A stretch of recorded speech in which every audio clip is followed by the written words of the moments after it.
Credit cards, are they just for gathering meaningless points on certain apps, or is there more to these tools of personal finance?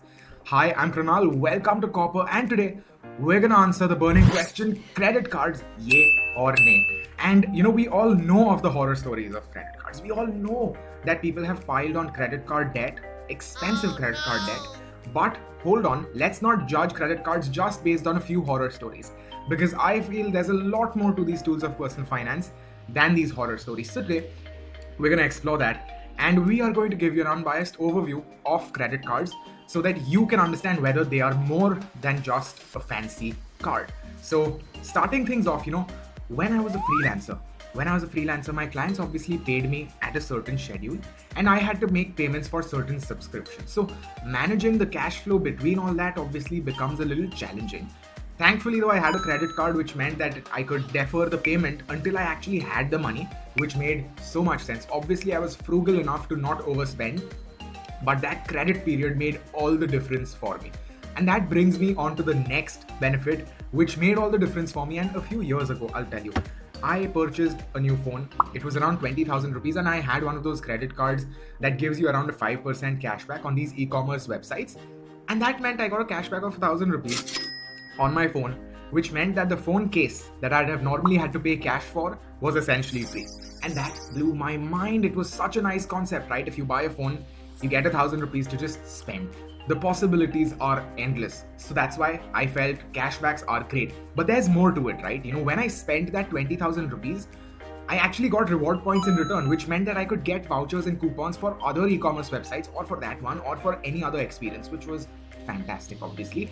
And that brings me to the next point, which is fantastic travel. We all want to travel in style, and I realized this first when I was sitting outside the gate waiting for the boarding call, and I glanced over to the lounge, and I was thinking that, oh my god, what I would not give to sit in the lap of luxury.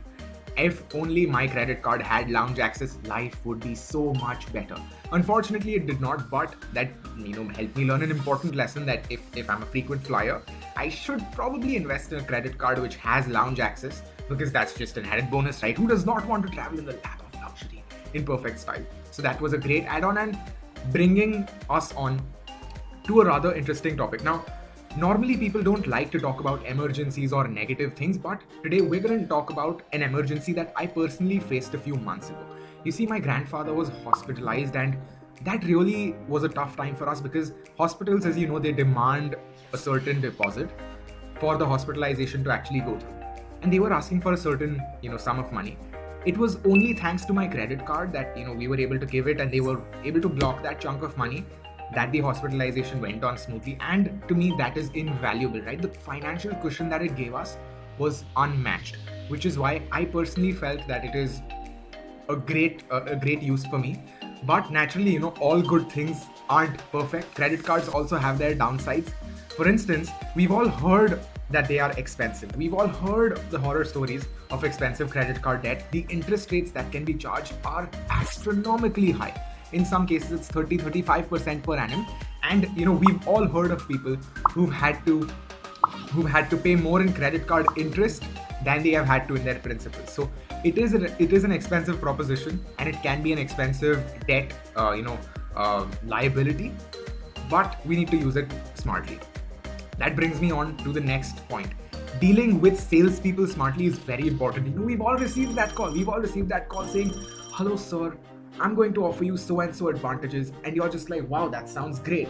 But then they say, "Okay, it's going to be 5,000 a year maintenance fee," and you are just left wondering what. Yes, we've all had those calls. Expensive credit cards and opportunistic salespeople are all so common, but we just have to navigate around them smartly. And ultimately, it all boils down to one thing, and that is discipline.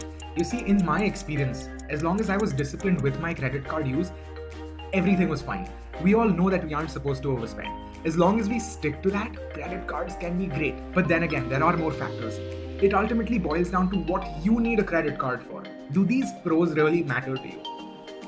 If they do, then you probably need a credit card, right? If they don't, then maybe credit cards are nothing more than a meaningless piece of plastic to accumulate unnecessary points on certain apps. Ultimately, we all have to make that decision personally to see whether credit cards are right or wrong. Anyway, that was Kranal, and I hope you found this helpful and informative. If you did, just make sure that you check out our other channels as well on social media or Instagram. Obviously, follow us there and subscribe to our YouTube. You can also check out our website and our app. That's it for this one. See you in the next.